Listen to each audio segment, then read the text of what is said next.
In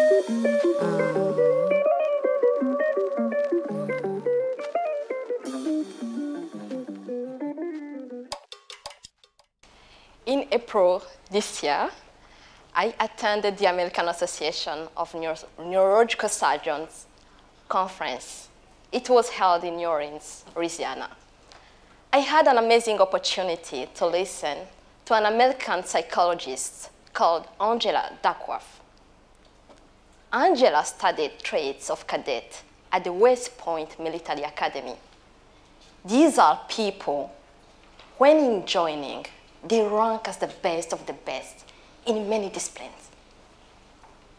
But she was interested in understanding why some of these cadets drop out and others remain. Angela found out that those who remained shared a similar profile. These people, they maintained their motivation and determination over long periods, despite setbacks and challenges.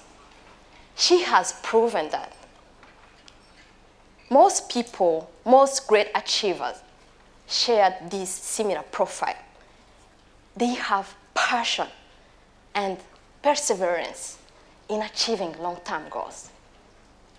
Sitting quietly in that auditorium, I was amazed. For the first time, I realized that I too had what she simply called great. My name is Claire Karekezi. I'm the first and only neurosurgeon in Rwanda. Female.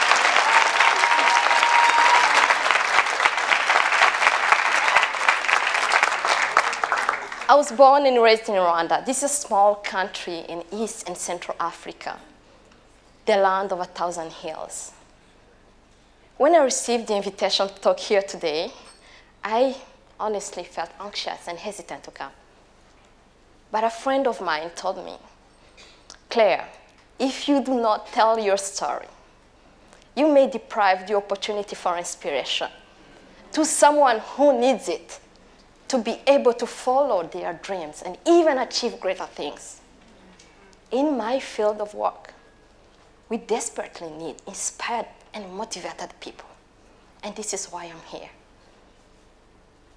In 2015, a global commission on surgery was established. This commission aim was to assess the need and accessibility to surgery worldwide. The first report of this commission highlighted catastrophic numbers.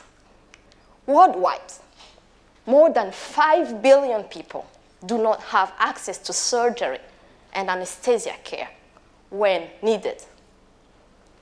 143 million surgical procedures are needed each year to be able to save lives and prevent disabilities.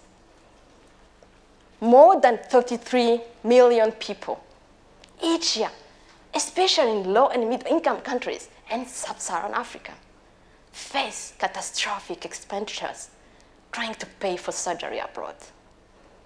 Sadly, more than 17 million people each year, again in low and middle-income countries, especially sub-Saharan Africa, die due to surgically treatable diseases. Economically speaking, the value of lost output caused by this death will reach up to $12 trillion by 2030. Scaling up the infrastructure, service delivery, and put the workforce needed to prevent this only cost a fraction, $350 billion. We have, for a long time, assumed that surgery is too complicated and too expensive to invest in. Neurosurgery, my field, is even more misunderstood. It is considered to be a luxury care. It's not yet part of primary health care. It's a care for people who can afford it. Neurosurgery, that most of you call brain surgery, is actually much more than that. it deals with the diagnosis, treatment of people that are suffering from injuries, affection, and diseases that affect the brain, spinal cord, spine column, and peripheral nerves. Most and many of these conditions are treatable and can actually be cured. In many sub-Saharan African countries, the neurosurgical capacity is even far too low. It is estimated that one neurosurgeon serves between 3 and 10 million people. This is crazy. Due to this deficit, about 5 million procedures or people suffering from treatable neurosurgical conditions will never get treated each year in these countries. The majority of these are injuries, the #1 killer of youth in low and middle income countries. More than 23 neurosurgeons are needed to address this issue. I'm confident we can bridge this gap. All we need is opportunity. In my medical school, when I was in 5th year, I got an opportunity to do an exchange program. That time I went to Sweden. That was 2007. It was my very first time away, and I just wanted to go for a tour in Europe. I had requested to be in the department of radiology.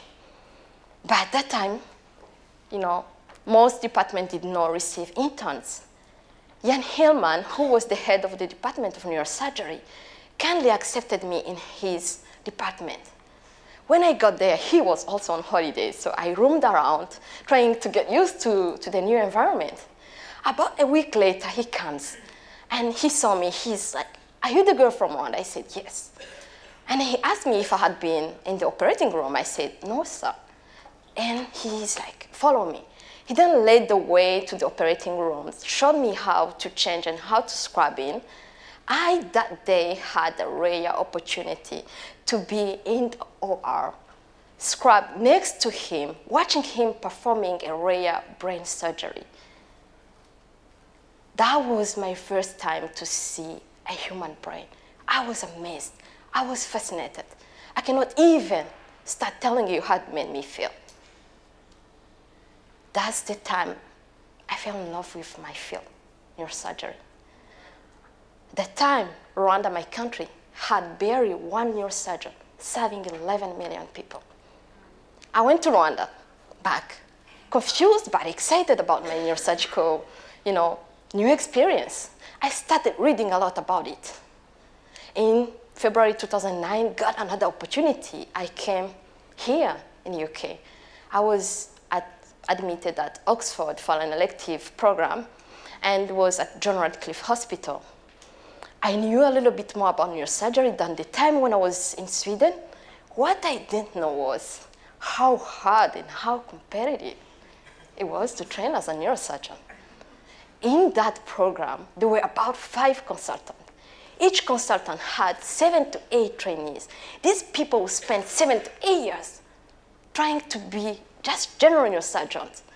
They would then take 1 or 2 years of fellowship subspecializing in an area of interest. The time to train as a neurosurgeon sounded to be like a minimum 10 years. After 1 month in that department, I was sure of one thing: I will never become a neurosurgeon. The criteria for selection abroad, the lack of training centers in Africa, the time to train as a neurosurgeon, all these made it sound like an impossible dream. In one conversation with one of the fellows, he was trying to explain to me a brain hemorrhage, and then he mentioned the World Federation of Neurosurgical Societies. They have a score for brain hemorrhage. He encouraged me to go and read about it. When I Googled for the WFNS, the World Federation of Neurosurgical Societies, it first took me to the official webpage. I clicked. The first thing I saw was training centers and fellowship. I obviously clicked on that. The Department of Neurosurgery at Mohammed V University of Morocco in Rabat happened to be the first accredited center to train at the African neurosurgeons. They had felt the need. And this was led by Professor Abdulsalam El-Kamneshi, who later became my second mentor. I started emailing him nonstop. I did not get a response, but I insisted, everyone in the committee. The first response I got was that the center was full and not accepting trainees, but they told me to keep pushing, trying to see if I can get a spot. Most people told me to give up, that it was too long and too complicated for a woman. I emailed for 36 months, almost 3 years. In April 2011, I was admitted. I was given a chance to study neurosurgery. I had moved to Morocco for 5 years. Adjusting was crazy. Getting used to the new environment was challenging. But during this time, I even improved my surgical skills. I won several awards. I enlarged my neurosurgical cycle. This program offered a unique of learning opportunities. Being in a place in between the developed world and the low and middle income countries, offering same condition like those back home, but on the other side, being a center that was accredited by the World Federation of Neurosurgeons, it made it a right place for me to go and train. I met great mentors. Most of these were incredible women who had ventured this path before me, and they inspired me. I then later transitioned from being a chief resident to being a fellow in the US and Canada. These are incredible departments of neurosurgery with well-established multidisciplinary teams. But it was important for me to learn what can be implemented in Rwanda. I was on a stage of maturation that shaped me into becoming an even more ready neurosurgeon. I could not see it then, but every step I took led to another opening. From Rwanda to Sweden, from Sweden to UK, Morocco to US, and from the US to Canada. In July this year, 11 years since that very first moment in Sweden, 15 years since I started medical school, I was finally a neurosurgeon, subspecialized in the removal of brain tumors.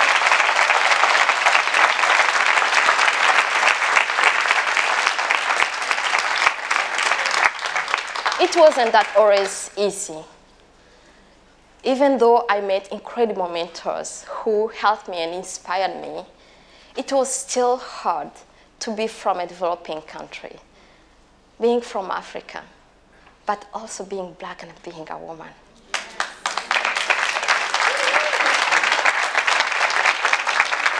But I refuse that that becomes an excuse to fail. I learned what I didn't know. I gave it all. I refuse that being Black, being African, being a woman becomes a limitation for me. Being an outlier, you always have to prove yourself. You have to earn that opportunity every step of the way. People need to get adjusted to you, and they need to know you, and you have to work for it. I will tell you a short story. On the night of April 7 this year, I was on a night shift at Toronto Western Hospital. This is one of the major neurosurgical hospitals in the largest city of Toronto. I was called to the emergency room for a neurosurgical consultation. There I met Mr. Taha. Mr. Taha is a lovely 76 years old man, originating from Egypt, but had been living in Canada for many years with his two lovely daughters. He had come to the emergency room because he had been suffering from leg instability, multiple falls, and severe back pain. He reached a point of despair that brought him to the emergency room that night. When I entered the room to see him, I was anxious. But when I saw his face, I could tell that Mr. Taha needed to understand why he was suffering, and most importantly, that he would be okay. After seeing him and doing my examination, I was sure of one thing. I was sure that missing Mr. Taha's diagnosis that night would probably lead him to losing function of his both legs. And if he doesn't get treatment on time, the risks are being paralyzed from waist down. Mr. Taha needed an urgent surgery that was performed successfully. Mr. Taha works freely now and is no longer afraid of losing function of his legs. It remains incredible that a neurosurgeon from Rwanda helped a man from Egypt in the largest city of Canada. This is Mr. Taha's work. I will tell you why. Because, after all, patients are the same. These diseases aren't different. What's important is the passion and the compassion and the hard work you put in what you do. I had so many occasions to fail, give up, getting discouraged, but I didn't. I cannot take for credit Mr. Taha's recovery, but there is a big chance that his story would be a different one if I had failed or given up. Giving him that opportunity to a life is why I'm a neurosurgeon and why I'm telling you my story today here. I hope that this becomes an inspiration for someone else to be able to follow their dreams, to become more encouraged, and to have grit. Passion and perseverance kept me going. The incredible mentors I met helped me. The only way of giving back is contribute to the training of the next generation of neurosurgeons in Rwanda and Africa. I hope to help training the second, third, even more female neurosurgeons in my country or Africa. Even if we train 1 or 2 neurosurgeons, it's not going to be, we're not going to reach the 1 of 100,000 ratio. But it's going to be a big step forward to help the so many people like Mr. Taha in need for an opportunity to a life in Africa. I hope to help girls to feel inspired and empowered in pursuing whatever dreams they have, because there is no unattainable dream. Thank you.